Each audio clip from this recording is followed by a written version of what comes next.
If you're wondering which wireless headphones are worth your money, stick around.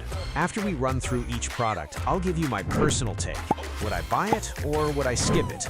No fluff, just my honest opinion. Let's get into it. Sony WH-1000XM6. These things are basically a software update disguised as new hardware with way too many microphones for their own good. I am tired of the constant adaptive noise canceling that shifts around every time I move my head like it is trying to solve a math problem instead of just playing my music. Would I buy it? No, because the constant tinkering makes me miss the days when headphones just worked without needing a constant stream of firmware babysitting. Bose Quiet Comfort Ultra headphones. I genuinely cannot deal with the random popping and crackling noises that haunt these whenever I'm on a train or even just walking down the street. It is embarrassing that a brand famous for silence has turned into a glitchy mess that requires a hardware reset just to stop sounding like a bowl of Rice Krispies. Would I buy it? No, because I should not have to pay this much money to be an unpaid beta tester for their buggy software. Sonos Ace. It feels like a massive identity crisis because they tried to make a premium lifestyle product but forgot that people actually want their headphones to connect consistently. The TV swap feature is a cool party trick until you realize the app is a total disaster that makes me want to throw my phone across the room every time I try to pair them. Would I buy it? No, because the software experience is so frustrating that it completely ruins the decent sound quality. Sennheiser HDB630. Everyone keeps hyping these up as some audiophile savior, but honestly, they just feel like a boring, safe choice that lacks any real personality. You can get better sound for way less money if you stop chasing the premium label and actually look at what these are missing in terms of real-world usability. Would I buy it? No, because they're just an overpriced, overhyped attempt to stay relevant in a market that has already moved on. Apple AirPods Max. Wearing these for more than an hour feels like balancing a literal brick of aluminum and sadness on my head. It is absolutely absurd that I am still dealing with a useless case that does not even protect the headphones, and the fact that I cannot turn them off without putting them in a glorified bra is just insulting. Would I buy it? No, because they are heavy, buggy, and way too expensive for a product that still feels like it was designed by someone who hates comfort. JBL Tour 1 M3. The battery life is an absolute monster that makes my other headphones look like they have dementia.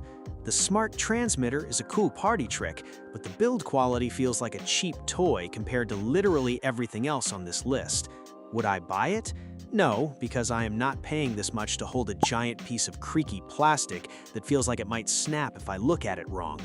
Cambridge Audio Melomania P100. These sound genuinely fantastic, and the battery life is legendary, but the headband cushion is basically a rock wrapped in fake leather.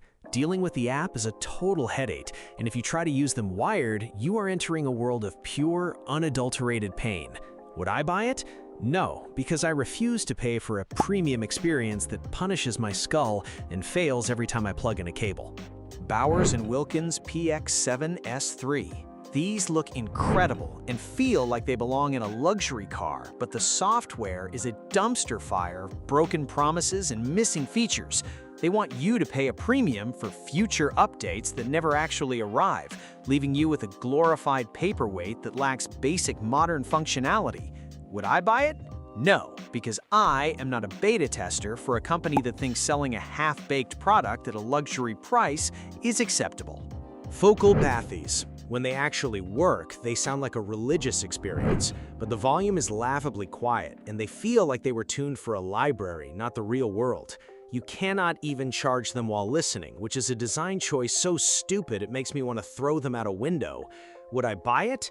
No, because no amount of audiophile sound quality excuses being unable to hear my music on a plane, or letting me down when the battery dies. Marshall Monitor 3 ANC. These have that cool rock and roll aesthetic, but the lack of a standard 3.5mm jack is a crime against humanity that I cannot forgive.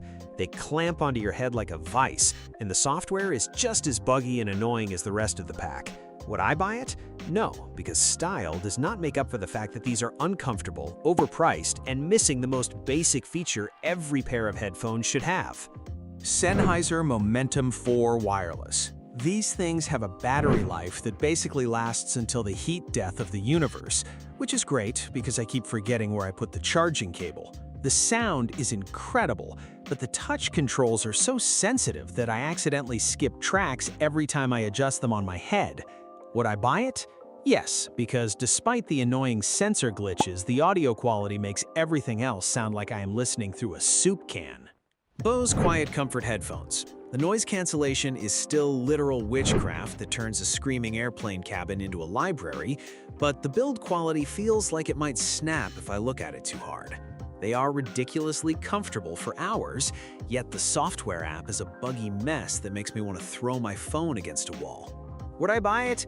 No, because these feel like a fragile toy compared to the tanks on this list, and I am tired of paying a premium for plastic that feels cheap.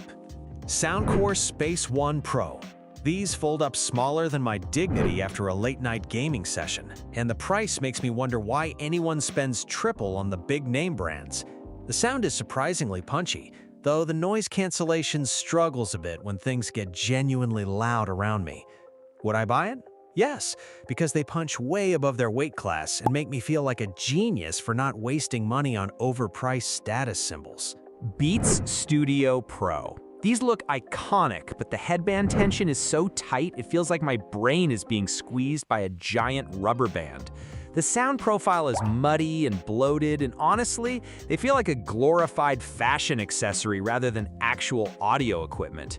Would I buy it? No, because the Soundcore options sound better for the fraction of the cost, and I refuse to pay for a logo that just gives me a tension headache. Nothing headphone. These look like a science project from the future, but they are so uncomfortable that I can barely keep them on for a single match. The software is trying way too hard to be quirky, and the audio performance is just thin and disappointing for the price. Would I buy it? No, because looking cool is not worth the physical pain, and these are basically just expensive e-waste that tries to distract you with transparent plastic. Shure Aonic 50 Gen 2. These things look like they belong in a recording studio from the 90s and feel just as heavy on your skull after an hour. The sound is technically impressive if you enjoy hearing every single flaw in your music, but who actually wants to carry this bulky brick around? Would I buy it? No, because I am not trying to wear a literal anvil on my head just to listen to a podcast. Edifier WH950NB. This headset manages to sound surprisingly crisp while making me feel like I got away with a bank robbery for the price.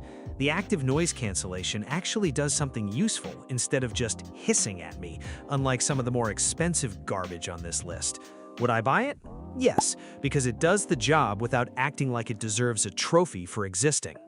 JBL Tune 720 BT. This is the audio equivalent of eating plain white bread because you were too lazy to go to the store. The plastic feels like it is one aggressive sneeze away from snapping in half, and the sound profile is just muddy bass drowning out everything else.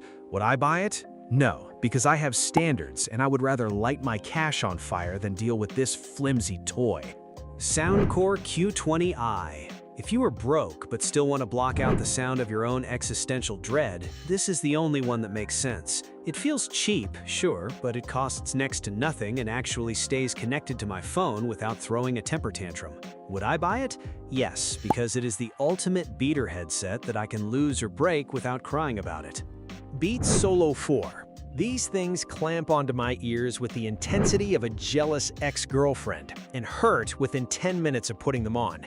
You are basically paying a luxury tax for a brand logo while getting build quality that makes the cheaper options look like masterpieces. Would I buy it? No, because I value my physical comfort and dignity far more than looking cool for strangers on the street. Thanks for watching. I hope this video helped you pick the best wireless headphones for you. If you have any questions, drop a comment below. Links to all of these products mentioned in this video will be in the description.